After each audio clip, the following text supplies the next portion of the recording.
할렐루야! 오늘은 요한복음 11장을 1절부터 함께 공부하겠습니다. 요한복음 11장 1절입니다. 어떤 병자가 있으니 이는 마리아와 그 자매 마르다의 마을 베다니에 사는 나사로라. 네, 어떤 지금 아픈 병자가 있다고 합니다. 다른 번역 성경에 의하면 이 표현을 그런데 어떤 사람이 병에 걸려 앓는 중에 있었다. 앓는 중이었다. 이렇게 나옵니다. 어떤 사람은 바로 맨 끝에 나오는 나사로죠.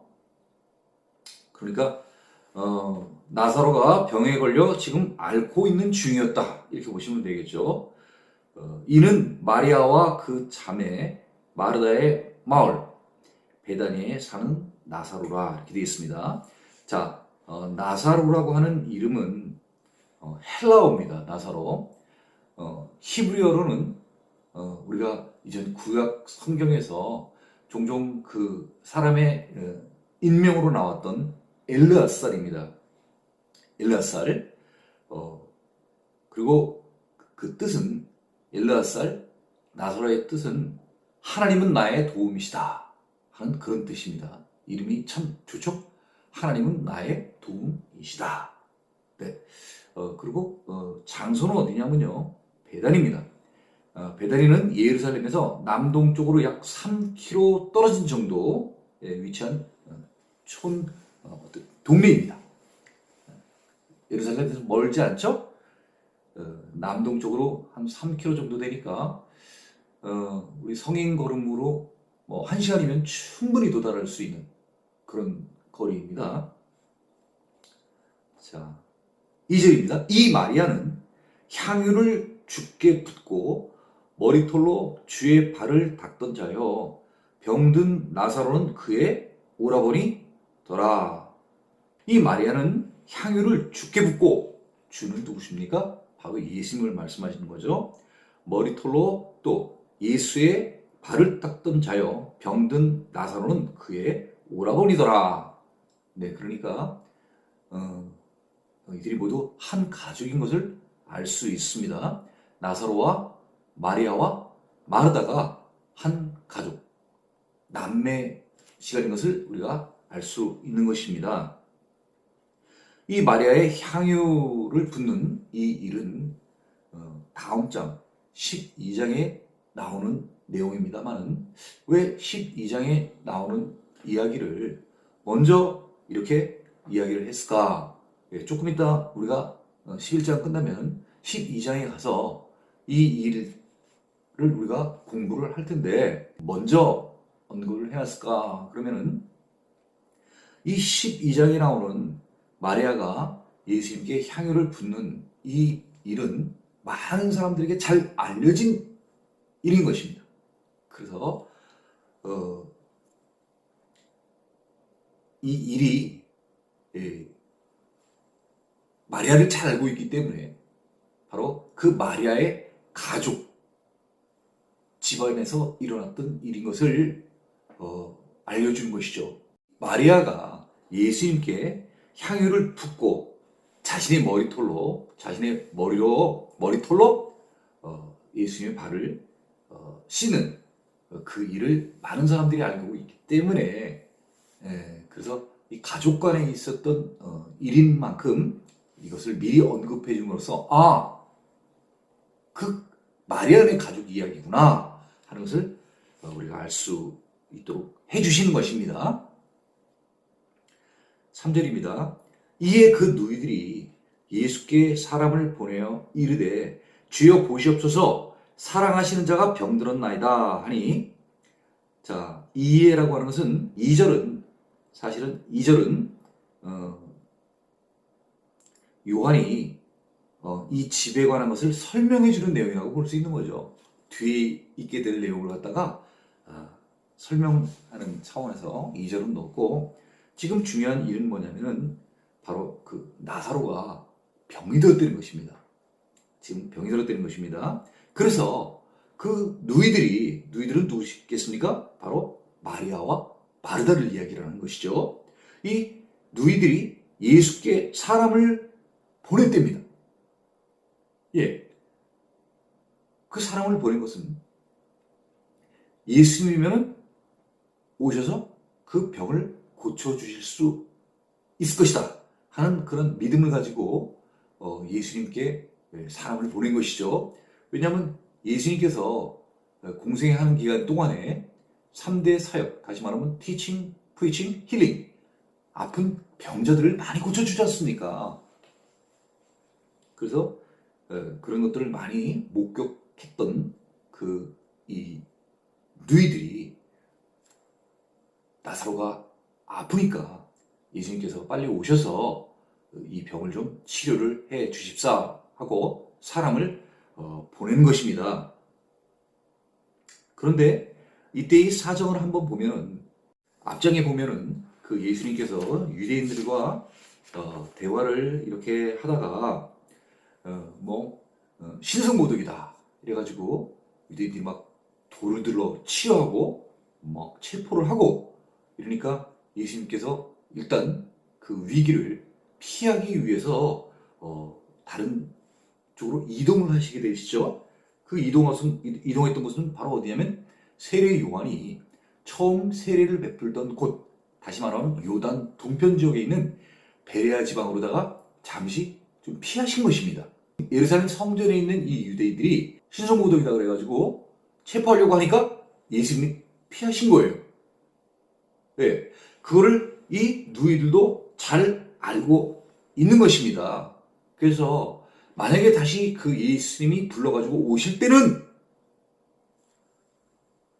유대인들이 또 예수님을 잡으려고 하는 그런 것을 알고 있음에도 불구하고 지금 나사로가 지금 병이 들려 있기 때문에 그런 위험을 무릅쓰고 예수님께 지금 사람을 보낸 것입니다. 사람을 보낼 때 뭐라고 보냈냐면 그 뜻입니다. 뜻. 주여 보시옵소서 사랑하시는 자가 병들었나이다 하니 주는 예수님을 말씀하는 것이죠. 보시옵소서 사랑하시는 자가 병들었나이다. 아 그렇구나. 인편에 예수님께 나사로가 병들었다고 가서 알려줄 때 뭐라고 얘기를 하냐 하면은요 사랑하시는 자라는 거예요. 누가요? 예수님이 사랑하시는 자라는 거예요. 그러면 이 마리아 가정과 예수님과 마리아 그리고 마르다 나사로 이 세 사람과 예수님과의 관계가 굉장히 끈끈한 가까운 이런 사이라는 것을 알 수 있고 예수님께서 이들을 굉장히 사랑하였다는 것을 알 수 있습니다. 그러니까 그런 표현을 쓰는 거죠. 사랑을 받았기 때문에 상대방이 나를 사랑한다는 것을 알죠.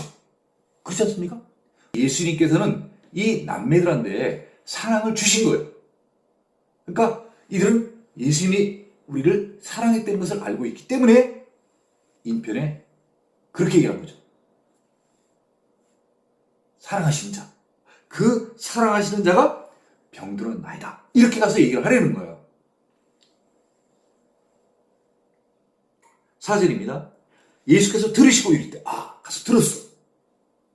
들었어. 뭐라고 들었냐면 사랑하시는 자가 병들었나이다. 이렇게 전하라고 하였습니다. 예수님께서 들으시고 알았어. 그렇구나. 내가 사랑했던 그 마리아, 마르다, 나사로 그들 가운데에서 지금 나사로가 지금 병들었다는 거야. 그걸 지금 들었어. 들고 이르시되 이 병은 죽을 병이 아니라 다시 말하면 맨 앞에 표현됐을 때는 어떤 병자가 있고 또 3절에 보면 병들었나이다 이렇게 얘기를 했는데 이 병들었다는 게 상당히 심한 상태인 것을 우리가 알 수 있는 것입니다. 그러니까 예수님께서 이 병은 죽을 병이 아니라고 얘기한 것은 거의 죽게끔 됐기 때문에 예수님 찾은 거예요. 왜? 예수님이 이대로 다시 오시게 되면 굉장히 위험한 것을 알고 있잖아. 그럼에도 불구하고 사람을 보내서 나사로가 병들었나이다. 이 뜻은 나사로가 굉장히 지금 위험한 상태에 있다는 것을 말하는 것이죠. 그렇지만 모든 것을 다 아시는 예수님께서는 그 나사로 죽어가고 있는 그 나사로의 상태에 대해서 말씀을 해주시는 거예요. 죽을 병이 아니라는 거예요. 죽진 않는다는 거죠. 근데 왜 그럼 나사로가 이런 병에 이렇게 고생을 하느냐. 병이 들어서. 그것은 바로 하나님의 영광을 위함이라는 거예요. 아, 그렇구나. 나사로가 뭐 죄를 져서 이런 그 죄에 대한 벌로서 지금 이런 병이 들고 지금 아파하는 것은 죄 때문이 아니라 하나님의 영광을 위함이라는 거야. 이거 어디서 많이 우리 듣던 표현 아닙니까?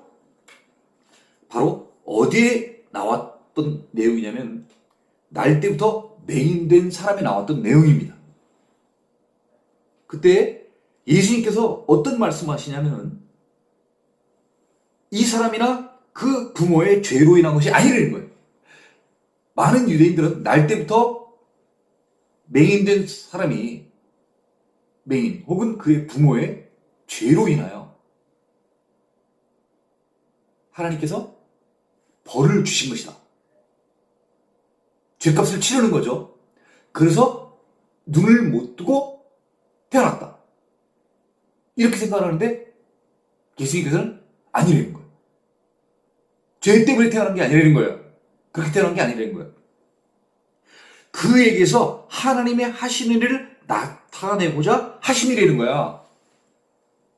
그 눈 감긴 태어나면서부터 눈 못 뜨고 태어난 이 맹인이 이렇게 태어난 것은 맹인이나 혹은 그의 부모의 죄로 인함이 아니라 하나님께서 뭔가 뭘 보여주시기 위하여 날 때부터 맹인으로 태어났다는 거예요.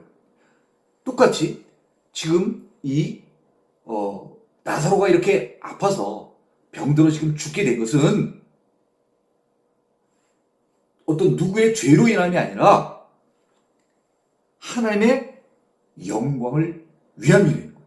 하나님께 뭔가 영광을 드려야 될 그런 일에 쓰임 받았다는 거예요. 사도 요한이 요한복음에 7가지의 표적을 기록했습니다. 그 7가지 표적 가운데에서 맨 마지막 표적이에요. 그리고 맨 마지막 표적이면서 최고의 표적이에요. 그러니까 표적 가운데 가장 큰 표적, 백미, 표적의 백미라고 볼 수 있습니다. 그것은 바로 모든 사람들이 바라고 원하는 어떻게 하면 영생을 얻을 수 있을까 하는 이거에 관한 표적입니다. 네. 그래서 우리가 이 요한복음 11장에 지금 우리가 공부하고 있는 이 나사로에 관한 이 표적, 네, 이것은 바로 오늘날에도 우리가 어떻게 하면 오래 살 수 있을까? 네, 어떻게 하면 천국가 살 수 있을까? 하늘나라에 가서 살 수 있을까? 이것을 알게 하는 아주 중요한 표적입니다. 마치 누가복음에 그 부자와 거지 나사로의 그 비유가 있지 않습니까? 그 비유가 비유의 백미라고 아주 꼽히는데 이 요한복음에서 7가지 표적 가운데에서 이 죽은 나사로를 살린 표적은 맨 마지막 표적이면서도 가장 최고의 표적인 것입니다. 자, 하나님의 영광을 위하며 하나님의 아들이 이로 말미암아 영광을 받게 하려 함이라 하시더라. 네, 그러네요. 영광을 받는 자가 누구냐 하면은 이 나사로의 일로 인하여서 하나님께서 영광을 받게 되시고요. 또 하나님의 아들, 요한은 하나님의 아들이라고 정확히 표현을 했습니다. 하나님의 아들이 누구냐? 바로 이 땅에 말씀이 육신이 되어서 오신 예수님, 그분이 바로 하나님의 아들이라는 것입니다. 하나님도 영광 받고 하나님의 아들 예수님도 영광을 받게 된다는 거예요. 그런데 무엇으로 인하여 영광을 받게 되냐면요, 이로 말미암아, 이렇게 돼 있어요. 이로 말미암아. 지금 어떤 일이 지금 벌어지려고 하는 것입니까? 이제 하나님께서는 이 나사로, 병든 나사로를 통하여 어떤 것을 이제 보여주시게 되는데, 이것으로 말미암아 영광을 받게 된다는 거예요. 영광 받는 사람이 하나님도 영광 받고 하나님의 아들도 영광을 받고, 이로 말미암아. 아직 안 나타났어. 근데 이제부터 이제 일이 사건이 전개가 되는 거죠. 날 때부터 맹인된 사람도 처음에 이제 시작할 때 그렇게 나가잖아요. 죄로 누구의 죄도 아니다. 하나님께서 이제 이를 나타내시고자 함이라, 이렇게 나오잖아요. 그래서 이제 전개가 되잖아요. 날 때부터 맹인된 사람이 예수님을 만나게 되고, 또 예수님 만남으로 말미암아 실로암 갓에 시술하고 해서 가서 씻게 되고, 그러면서 눈이 뜨이게 되는 것처럼 이제 하나님께서 이 일을 통하여서 하나님도 영광 받으시고 하나님의 아들 예수님도 영광 받게 되는 일들이 이제 이루어진다 하는 것입니다. 자, 4절입니다. 예수께서 본래 마르다와 그 동생과 나사로를 사랑하시더니, 예수께서 본래 이렇게 나왔습니다. 본래는 그러니까 좀 시간적 거리가 있는 거죠. 그러니까 벌써 오래전부터 이 마르다와 그 동생 이렇게 돼 있는데, 그 동생은 바로 누구겠습니까? 마리아. 이제 마르다가 먼저 나왔네요. 그리고 이제 나사로를 사랑하시더니 이렇게 나왔습니다. 예수님이 이 마르다와 마리아와 나사로를 사랑하셨다는 거예요. 6절입니다. 나사로가 병들었다 함을 들으시고 그 계시던 곳에 이틀을 더 유하시고, 이렇게 되어 있습니다. 자,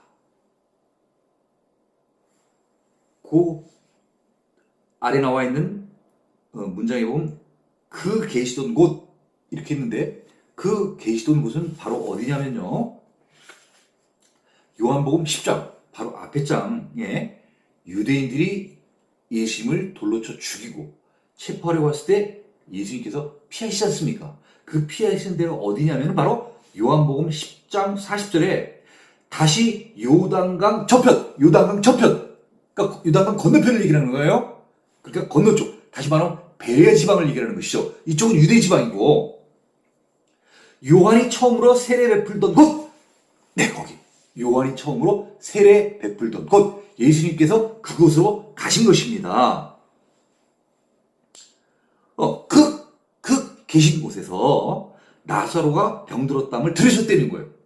그러니까 아까 3절에 너희들이 예수께 사람을 보내어 이렇게 얘기를 하는 것은, 지금 마르다와 마리아와 나사로는 어디에 있었냐면 성전 예루살렘에서 한 남동쪽으로 한 3km 정도 되는, 아무리 천천히 가도 1시간이면 충분히 갈 수 있는 그런 가까운 지역에 살고 있는 거예요. 예루살렘 주변에. 근데 예수님께서는 이 유대인들이 막 돌로 쳐 죽이려고 하고 체포하려고 그러는데 아무렴 요 가까운 데로 도망갔겠어? 아니잖아. 그러니까 예수님께서는 멀리 도망가신 거야. 에? 유단 저편으로, 베레아 지방으로. 근데 그 먼 데까지 사람을 보낸 거야. 왜? 나사로가 병들어서 죽게끔 됐으니까. 에? 그래서 인편을 통해서 예수님께서 그 얘기를 다 들었잖아. 그래서 지금 6절 아닙니까? 나사로가 병들었다함을 들으셨어. 그리고 그 계시던 곳 이제 어딘지 알겠죠? 그 베레아 지방에 이틀을 더 계속되는 거예요. 아니 사람이 죽어가게 생겨가지고 지금 사람을 막 빨리 좀 와달라고 얘기했는데 예수님께서는 이틀을 더 있었다는 거예요. 근데 예수님께서 아까 무슨 얘기를 하시면 이 병은 죽을 병이 아니라고 얘기를 하신 거예요. 죽을 병이 아니래. 그러니까 예수님께서는 이틀을 그냥 데려다르고 같이 있었은 거야. 제자들은 이 내용에 대해서 왜 모르겠어요? 잘 알고 있죠. 네? 예수님하고 같이 있는데, 같이 어떻게 보면 피해 있는데, 마리아 편에서 인편이 왔어. 나사로가 지금 중한 병이 걸렸다는 거야. 근데 예수님 얘기를 들어보니까 지금 그 병이 보통 중한 게 아니라 곧 죽게 되는 이런 위급한 상태에 있는 거야. 근데 예수님께서 뭐라냐면 죽을 병이 아니라는 거야. 그러면서 하나님의 영광을 위함이라는 거야. 또 하나님의 아들이 이로 말미암아 이 나사로 건으로 인해서 이제 영광을 받게 된다는 거야. 이 말씀만 하신 거예요. 그리고 다른 말씀 안 하시고 거기에 이틀을 더 계신 거예요. 그러니까 제자들도 아무 말 못하고 어떻게 보면 같이 이틀을 같이 있은 거야. 7절 그 후에 뭐예요? 인편이 오고 인편한 데인데 답을 줬을 거 아니야. 그리고 이틀을 또 하루 지나고 이틀 지나고 이틀을 더 있었어. 그리고 이제 제자들에게 이르시되 유대로 다시 가자 이렇게 얘기를 하시니 이렇게 되죠. 유대로 다시 가자. 아니 그러면 조금 전에 유대에서 왔나? 조금 전에 유대에서 왔죠. 얼마 전에 10장에서 유대인들하고 계속 쟁론을 했었잖아. 성전에서 예루살렘에서. 그러다가 예수님이 앞에 나와 있는 10장 30절 나와 아버지는 하나이다. 계속 아버지한테 얘기를 하면서 나와 아버지는 하나라고 얘기를 하니까 이때 이제 막 유대인들이 열받아가지고 막 진짜 막 돌로 예수님 막 치욕하잖아. 거기가 어디냐 이거죠.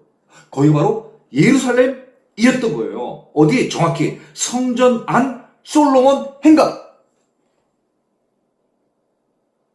거기다가 돌을 치고 체포하려고 하니까 피했어. 그게 바로 어디야? 요단 저편 베레아 지방. 근데 예수님께서 이틀을 더 있더니 뭐라는 거야? 다시 유대로 가재. 이제 무슨 말인지 알겠죠? 유대로 가자는 말이. 피해 있다가 야 다시 가자. 저기는 어디로 가자는 거야 지금? 유대 지방에 예루살렘 부근에 있는 어디요? 베다니. 그 집에 가자는 거지. 왜? 나사로가 지금 병들어 죽게 생겼대잖아. 그러니까 유대로 다시 가자 하시니 8절입니다. 제자들이 말하되 라삐어 아니 방금도 유대인들이 돌로 치려 하였는데 또 그리로 가시라 하나이까? 이거 무슨 말인지 알겠죠? 바로 얼마 전에 솔로몬 행각에서 예수님께서 유대인들하고 막 얘기를 하시다가 아버지와 나는 하나다 막 이렇게 얘기를 하니까 아버지 계속 얘기를 하다가 맨 마지막에 아버지하고 나하고 하나라는 거야. 그러니까 유대인들이 완전히 이제 뚜껑 열렸어. 이게 어디 하나님을 갖다가 우리는 하나님 함부로 하나님 부르지도 않는데 하나님이 너하고 하나야? 이게 신성모독 하나님을 무시해? 그러니까 막 돌로 치려고 그랬잖아. 그래갖고 제자들이 다 같이 도망갔잖아. 그랬는데 예수님이 다시 유대로 가재. 아니 바로 얼마 전에 일이 터졌는데 아니 또 가서 무슨 돌 맞을 일이 있어요? 또 체포당할 일이 있어? 아니 선생님 바로 방금, 여기서 방금이라는 걸 강조한 거예요. 사실은 얼마 전이죠, 그죠? 아니, 조금 전에도 우리 가서, 예수님 돌로 막 때려 죽이려고 그러고, 막 체포하려고 그래가지고, 우리 지금 여기 지금 베레아집하고 우리 지금, 도망갔는데, 사실 도망가네, 지금. 그죠? 그런데, 아니, 거길, 다시 가자고요? 저들 깜짝 놀라는 거죠. 예수님도 위험할 뿐더러 자기 따라다니는 자기네들도 위험한 거야. 다시 한번 고려해 보시면 어떻겠습니까? 깜빡 잊어버렸는데 혹시 예수님 우리 돌말 맞을 뻔했잖아요. 체포당할 뻔했잖아요. 아시죠? 한번 기억해 보세요. 뭐 이런 뜻 아니겠어요? 깜빡하셨나? 그 얘기해 주는 거야. 라피오, 방금도 유대인들이 돌로 치려 했는데, 또 그리로 가시자고요? 9절. 예수께서 대답하시되, 다 들었어? 그 얘기 뭐야? 제자들이 지금 키포인트. 가면 다시 돌로 맞고 체포된다. 예수님뿐만 아니라 제자들, 자기네들도 불안한 거야. 예수님 따라다니면 항상 안전했는데, 그잖아. 심지어 예수님께서 바다 위로 걸어오신 그 제자들 다 함께 했잖아. 예수님이 없으니까 어떻게 돼? 막 풍랑 치고 막 하니까 막 다 난리가 났잖아. 근데 예수님께서 다 아시고 걸어오시잖아. 그잖아. 다 목격했잖아. 예수님이 계실 때는 안전했어. 근데 예수님하고 잠깐 떨어져 있을 때니 막 난리가 나잖아. 가서 예수님 체포되시면 어떡할 거야? 예수님께서 대답하시되, 낮이 12시간이 아니냐? 낮에 다니면 이 세상의 빛을 봄으로 실족하지 아니하고. 아니, 지금 제자들은, 또 그리로 가시라니까? 이렇게 얘기를 하면은, 야, 뭐 괜찮아. 이렇게 얘기를 하시든가, 야, 다 잊어버렸을 거야. 뭐 이렇게 얘기를 하셔야 되는데, 예수님이 항상 보면은 어떤 질문을 절대 바로 대답을 안 해. 어쨌든 예수님은 항상 제자들한테 이렇게 얘기하시더라고요. 예수님 갈 거예요? 이렇게 얘기를 하면 간단하게 이런 거 안 해. 그리고 항상 예수님은 예수님 얘기를 하셔. 그리고 맨 마지막에 그 말씀 중에 가시겠다든가 안 가시겠다든가의 어떤 그런 의미를 얘기를 나타내 주셔. 직접적으로 얘기를 안 하시더라고, 보면 예수님은. 지금도 예수님께서 제자들이 한 얘기에 대한 그 질문에 대한 답을 예수님께서는 정확히 안 하시는 거예요. 분명히 이렇게 했잖아. 라삐어, 방금도 유대인들이 돌로 치려 하였는데 또 그리로 가시나이까? 예수님께서는 그 질문에 직답을 피하시고 희한하게 얘기를 하시는 거야. 낮이 12시간이 아니냐. 낮이 12시간. 낮이 12시간이면 밤도 12시간. 그죠? 12시간, 12시간. 빛이 있을 때를 낮이라고 하고, 창세기에. 그죠? 빛, 라이트. 라이트가 있을 때는 데이라고 하고, 빛과 반대되는 다크니스. 어둠을 뭐라 그래요? 나이트. 빛이 있을 때를 낮. 어둠을 밤. 라이트. 빛이 있을 때를 데이. 빛과 대조적인 것은 바로 다크니스. 어둠. 그 어둠을 뭐라고 한다고요? 나이트. 밤이라는 거예요. 근데 지금 예수님께서는 희한하게 지금 돌 맞는 얘기 이런 얘기를 물어보셨는데, 그리고 유대에 지금 가느냐 뭐 이런 것들에 대해서 물어보시는데 낮밤을 얘기를 하시는 거야. 그죠? 낮에 다니면 낮. 다시 말하면 빛이 있을 때지. 그죠? 우리 창세기 기준으로 낮이라는 것은 빛이 있을 때야.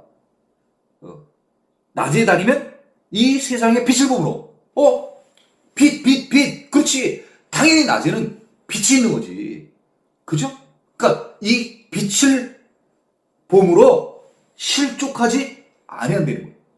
뭐 어디 빠진다든가 부딪힌다든가 있잖아요. 어디 떨어진다든가 절벽 같은데 그럴 일이 없다는 거예요. 낮에 다니면. 왜? 다 보이니까. 다 보이니까. 피할 때 다 피하면서 다니는 거야. 그죠? 야, 여기 모퉁이 돌아가야지. 오, 여기 구덩이 있네. 피해가야지. 이게 다 되는 거야.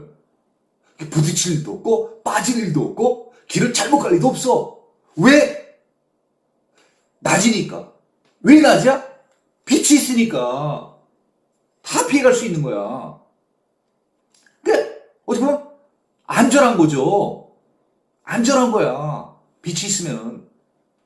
우려 그런 거 있잖아요. 옛날에 불 없고 촛불 켜고 막 이럴 때 어떨 때 전기 나가지고 뭐 부딪히고 막 왜? 갑자기 불이 나게 되면 빛이 없으니까 어떻게 해? 그 초 찾는 애들도 막 부딪히잖아. 그러니까 낮이라고 하면 어떻게 보면 안전한 거예요. 어둠은 불안한 거예요. 근데 이것은 어떻게 보면 사실 상징적인 거죠. 자, 10절. 밤에 다니면, 밤. 나이트. 나이트는 어떤 경우를 나이트라고 하는 거예요? 다크니스. 어둠이 밀려왔을 때. 앞을 뒤로 볼 수 없을 때. 어둠 가운데 있는데. 그때를 밤, 나이트라고 한다 이거죠. 그쵸? 빛이 그 사람 안에 없는 거로 실족한다. 밤에 빛이 없는 건 알겠어. 왜? 다크니 있으니까. 빛하고 반대되는 개념이니까. 근데 그 빛이 사람 안에 없다는 거야. 아니, 그 빛이 사람이 들고 다니는 빛, 랜턴이라는 게 초 같으면 이해가 가는데 빛이 사람 안에 없다는 거야. 그럼 이 말을 통해서 우리가 알 수 있는 건 뭐예요? 이게 비유구나. 아니, 빛이 사람 안에 없대잖아. 아니, 초를 사람 안에다 어떻게 넣겠어? 들고 있거나 갖고 다니는 건 괜찮은데 사람 안에 없다는 거야. 그 말은 무슨 말이에요? 이게 9절과 10절은 비유구나. 예수님이 자기 자신을 뭐라고 얘기해요? 세상의 빛이라고 얘기를 하잖아. 그렇구나. 예수님과 함께 있을 때는 빛이야.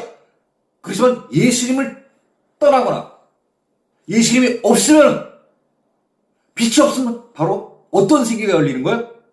어둠의 세계가 열리는 거야. 빛이 있을 때는 빛이 모든 것을 밝혀줘.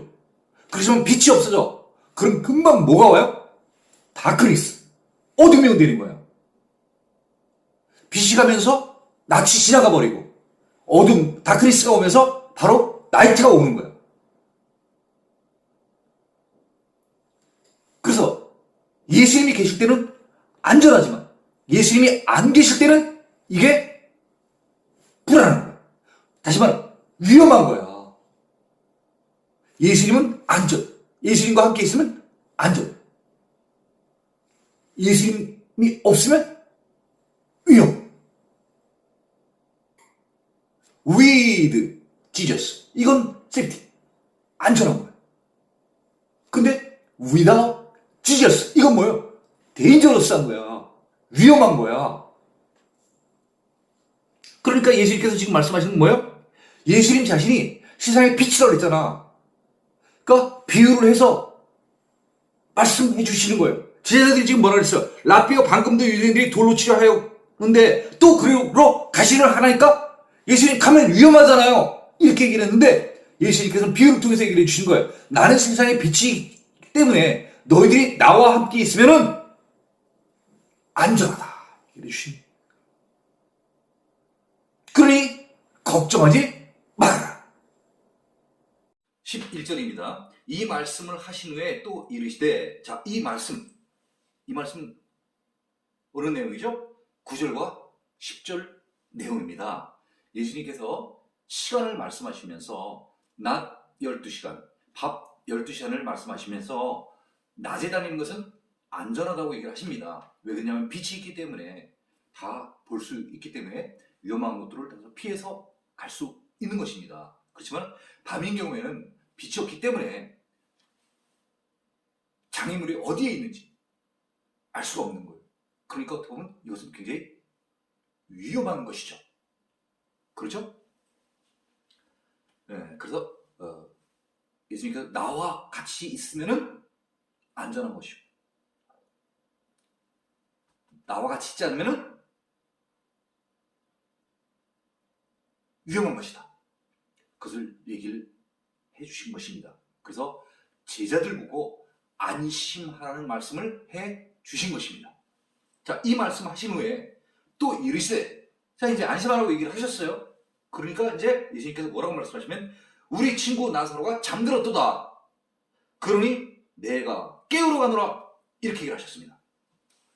예수님께서 앞서 4절에서 이 병은 죽을 병이 아니라 이렇게 얘기를 하셨어요.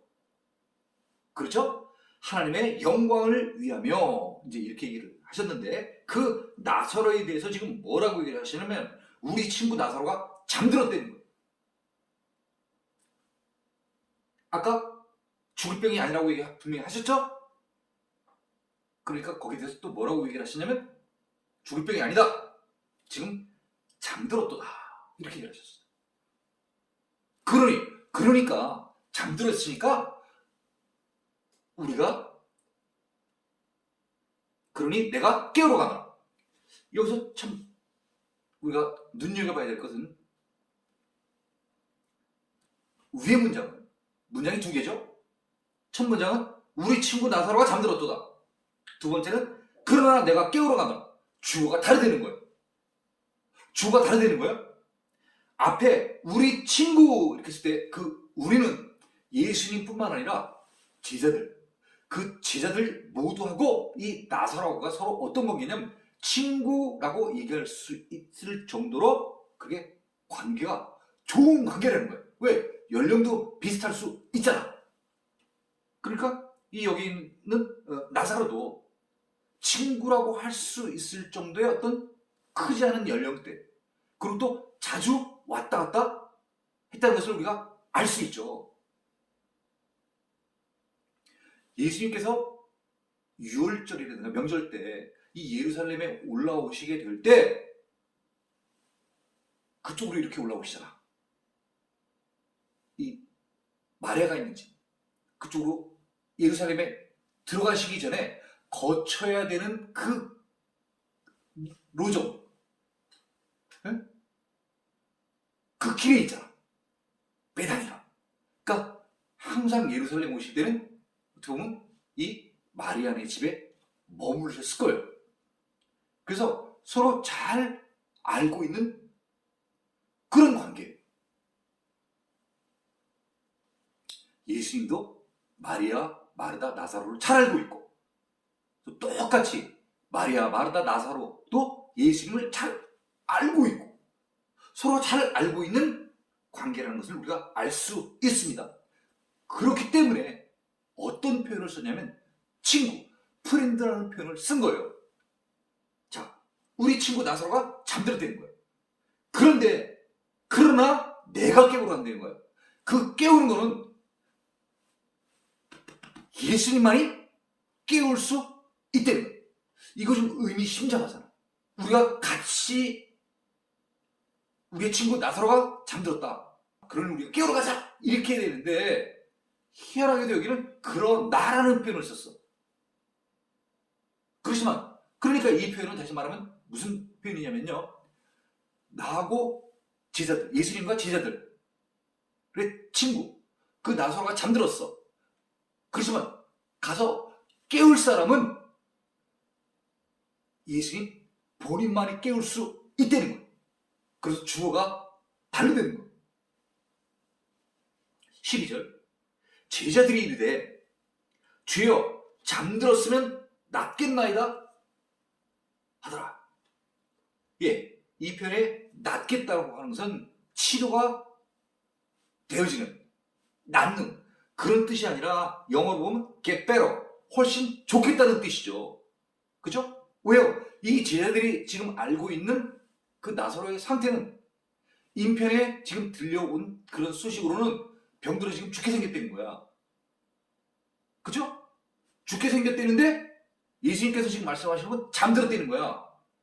그렇죠? 그럼 어느 쪽이 좋은 거야? 잠든 쪽이 낫죠. 아픈 게 아니라 아이고 잠들었대. 그러면 야, 다행이다 야 하는 그 우리의 말 표현에 야 아픈 게 아니라 야 그냥 잠들었다면 그러면 됐지 뭐. 잘 됐네. 이 표현이에요. 영어로는 이렇게 돼 있죠. NIV에는 Lord, 주여, if 만약에 he sleeps 만약에 그가 잠들었다고 하면 조건문입니다. 조건문 he will get better. 잘 됐네요. 이 표현입니다. 13절 예수는 그의 죽음을 가리켜 말씀하신 것이나 그들은 잠들어 쉬는 것을 가리켜 말씀하신 줄을 생각하는지라. 이것은 바로 삽입절입니다. 요한이 이 요한복음을 읽는 독자들로 하여금 이것이 도대체 무슨 뜻인가? 병들었다는 것은 도대체 정말 아픈 것인가? 또 잠들었다는 것은 도대체 무슨 말인가? 하는 그런 부분에서 혼란을 좀 피하기 위하여 정확하게 알려준다고 지금 요한이 삽입시킨 것입니다. 삽입시킨 거예요. 그러니까 우리는 이 13절을 잘 우리는 보고 이해를 하면 됩니다. 예수께서 지금 잠들었다고 표현을 하셨는데 예수는 그의 죽음을 가리켜 말씀하시는 거예요. 그 인편에 나사로가 병들어 지금 죽게 되었나이다. 그랬을 때 예수님께서 죽을 병이 아니라 이렇게 얘기하신 것들, 또 잠들었다 하는 그 얘기는 실상은 나사로가 죽었다는 거예요. 그들은 또 누구예요? 제자들은 잠들어 쉬는 것을 가리켜 말씀하신 줄 생각하는 자. 제자들은 예수님의 이 말을 듣고 잠들었으니 깨우러 가자 이렇게 얘기를 했더니 지금 잠들어서 좀 아프다가 좀 쉬는구나 이렇게 생각을 한다는 것이죠. 그러니까 지금 나사로는 지금 어떤 상태인 거예요? 사실은 죽었어.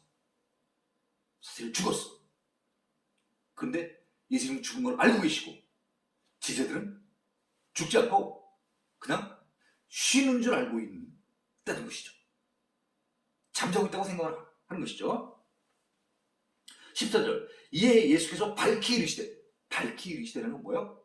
예수께서 이제 제자들에게 정확하게 얘기를 해주시는 거예요. 나사로가 죽었느니라. 나사로가 죽었다니. 15절 내가 거기 있지 아니한 것을 너희를 위하여 기뻐하노니 이는 너희로 믿게 하려 함이라. 그러나 그 얘기로 가자 하시니 15절이요. 내가 거기 있지 아니한 것은 너희를 위하여 기뻐하노니. 내가 거기 있었으면은요 예수님께서 지금 나사로가 지금 아파서 지금 병들어 죽게 되었을 때 그때 가서 거기 있었으면 나사로를 살렸을 거라는 거지. 근데 지금 나사로는 어때요? 죽었다는 거예요. 그런데 이렇게 죽게 놔두게 된 것은 너희를 위하여라는 거예요. 너희는 누구예요? 제자들. 가까이는 제자들. 그리고 이후에는 이 요한복음을 읽는 많은 사람들을 위하여 기뻐한다는 거야. 나사로가 죽게 된 것을. 아니 도대체 이게 무슨 말씀이실까? 사람이 죽었는데 너희를 위해서 기뻐한다는 거야. 아니 그럼 우리가 나사로가 죽은 걸 보고 우리가 기뻐한단 말이에요? 이게 무슨 말일까? 4절 이 병은 죽을 병이 아니라 하나님의 영광을 위하며 하나님의 아들이 이로 말미암아 영광을 받게 하려 함이라는 거예요. 뭔가 이제 일이 바뀌게 되는데 우리가 상상할 수 없는 일이 일어나게 되는데 나사로를 통하여 하나님께서 어떤 일을 역사하신다는 거예요.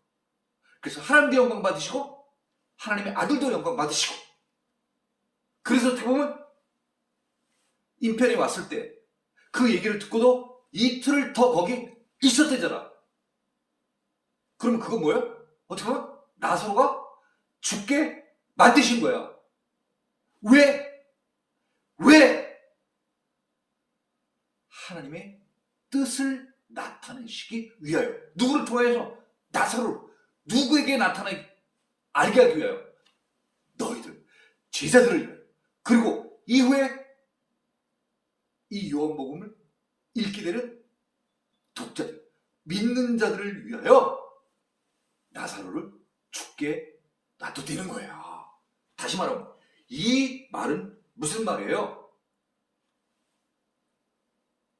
나사로를 죽음에서 생명으로 건져주신다는 거예요. 죽음에서 생명으로. 그게 바로 뭐예요? 부활. 나사로를 통해서 부활을 보여주신다는 말씀이에요. 자, 이제 그 부활에 관한 것은 우리가 이제 뒤에서 또 계속해서 공부를 하겠습니다만, 이는 너희로 믿게 하려 함이라. 우리가 잘 안 믿으니까 분명히 이 일은 우리를 위한 거라는 거야. 근데 우리가 잘 믿질 않으니까 믿게 하시려고 이 일을 하신다는 거예요. 그러니까 미리 알고 있으라는 얘기예요. 나중에 너무 놀라지 말고 미리 한번 내가 이 일을 하나님이 하셨다는 것을 보여주는 거야. 누구를 위하여? 제자들을 위하여. 그리고 믿는 자들을 위하여. 그런데 어떤 자들을 통하여서 이런 이 죽음에서 생명으로 부활 신앙을 지금 나타내 주시냐? 우리가 잘 알아야 될 것은 말이에요. 여기에 사랑하시는 자, 또 5절에 예수께서 본래 마르다와 그 동생과 나사로를 사랑하시더니, 부활은 어떤 자가 받느냐 하면요,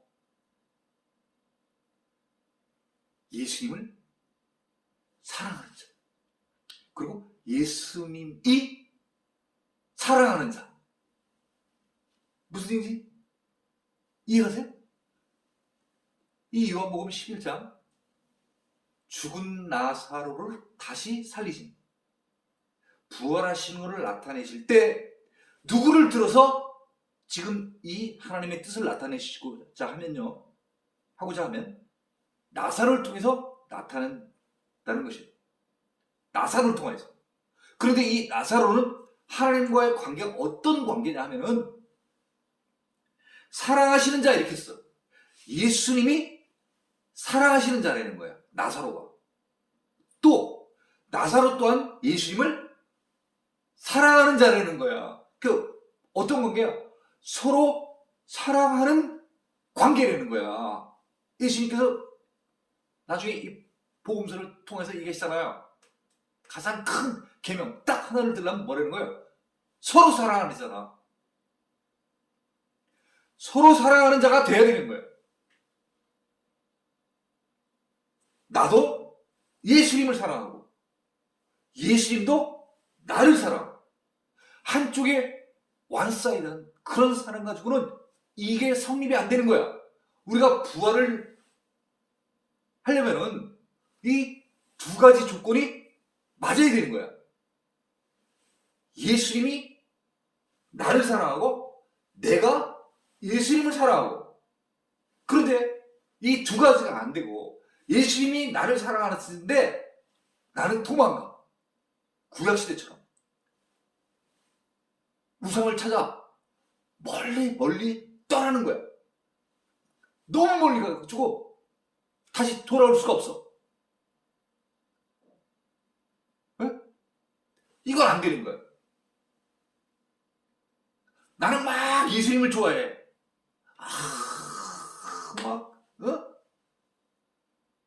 근데 예수님이 나를 인정을 안 해. 왜? 왜 인정을 안 할까? 나는 한다고 하는데, 사랑한다고 하는데, 그 사랑이 잘못된 사랑인 거예요. 어떻게 보면 표면적인 사랑, 외적인 사랑. 예수님은 우리의 마음을 감찰하시잖아. 우리 마음을 잘 알고 계신 거예요. 그래서 우리는 막 예수님을 사랑한다고 막 하는데 예수님은 거부하시는 거예요. 왜? 그 사람의 마음을 아시니까. 그러니까 우리가 예수님을 사랑할 때는 우리의 온 마음을 다해서 사랑해야 합니다. All my heart. 우리 모든 것을 다, 그죠? 다 들여서 사랑해야 돼요. 전심전력으로. 예수님도 또한 우리를 아주 머리털까지 다 씻은 그 예수님께서 우리의 일거수 일투족에 다 간섭하시는 거예요. 주관하시는 거예요. 이끄시는 거예요. 이런 관계가 이루어질 때 이게 진정한 하나님과 자녀된 자의 관계인 거예요. 우리 가정에서 애들 키워보면 잘 알잖아. 참된 가족관계라는 게 어떤 것인지 잘 알잖아. 부모가 자식을 정성껏 잘 돌보고 자식들도 부모의 말을 잘 따르고 이럴 때 자식과 부모의 관계가 돈독하고 친밀하고 서로 신뢰할 수 있는 관계가 되는 거예요. 자, 거기 15절 한번 다시 읽을 거예요. 내가 거기 있지 아니한 것을 너희를 위하여 기뻐하노니. 내가 거기 있었으면 그냥 아픈 자 그냥 살렸을 거야. 별로 이거는 항상 힐링, 치료해왔던 것들이기 때문에 너희가 그냥 의뢰 그런 줄 알 수 있어. 그렇지만 이틀이 지나서 완전히 죽은 자가 되었을 때 그 죽은 자를 살리는, 죽음에서 생명으로 살아나게 하는 그 부활을 보여주지는 못하잖아. 내가 거기 가셨었으면 그냥 아픈 자만 치료하는 거야. 근데 이틀을 유감으로써 어떻게 된 거야? 완전히 나사로가 죽었어. 누구도 살릴 수 없다고 생각을 해. 아, 완전히 이렇게 죽은 자는 살 수가 없지. 그런데 예수님께서 완전히 죽은 자도 살리실 수 있다는 거예요. 죽음에서 생명으로 옮기실 수 있다는 거예요. 그러니까 생명의 주관자가 누구라는 거예요? 예수님인 걸 나타내 주신다는 거지.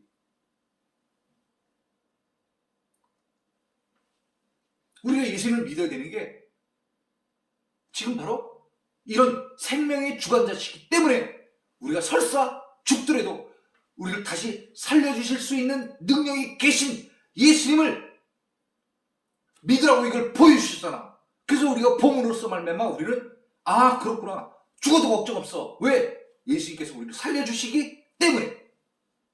거기에 대한 뭐가 있어야 되는 거야? 믿음이 있어야 되는 거예요. 이는 너희로 믿게 하려 함이라. 오늘날도 똑같잖아. 이런 나사로의 이 부활을 보여주시면서 우리에게 예수님께서 우리에게 바라는 게 뭐예요? 믿으라는 거예요. 내가 나사로를 부활시킨 것처럼 너희도 죽음에서 생명으로, 영원한 생명으로 부활시켜 줄 것이다. 그것을 믿겠느냐? 이렇게 얘기했을 때 우리는 아멘! 내가 주님의 말씀을 믿습니다. 하는 이런 신앙의 고백을 할 수 있어야 되는 것입니다. 16절입니다. 디두모라고도 하는 도마가 다른 제자들에게 말하되, 자, 도마라는 제자가 다른 제자들에게 이렇게 얘기했습니다. 예, 바로 앞서 15절에 예수님께서 이렇게 말씀하시죠. 그에게로 가자! 아까는 뭐라고 하셨어요? 유대로 다시 가자! 유대로 다시 가자 해서 예수님께서 다시 말하면 누구예요? 그는 누구겠습니까? 나사로에게 가자!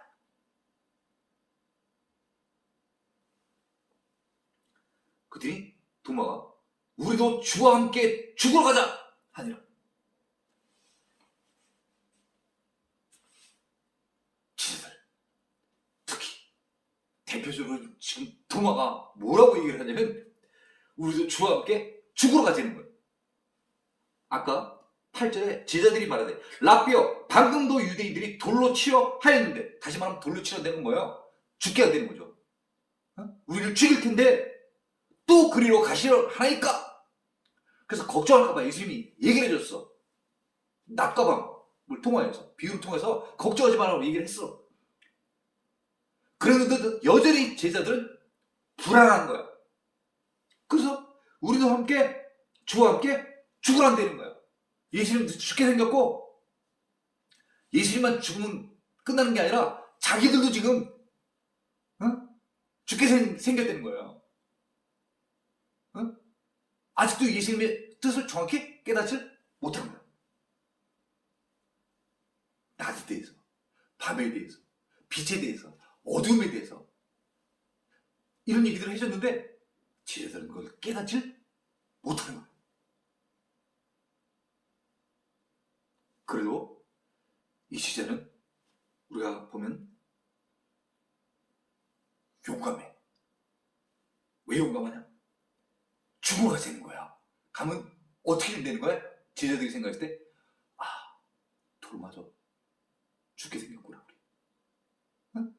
그래도 같이 돌 맞아 죽게 되는 거야. 우리는 과연 이 제자들만큼 예수를 위해서, 선교를 위하여, 전도를 위하여 죽음을 불사하고 나아가서 하나님이 원하시는 것을 할 수 있을까요? 쉽지 않죠. 그렇지만 이 제자들은 같이 죽게 되는 거예요.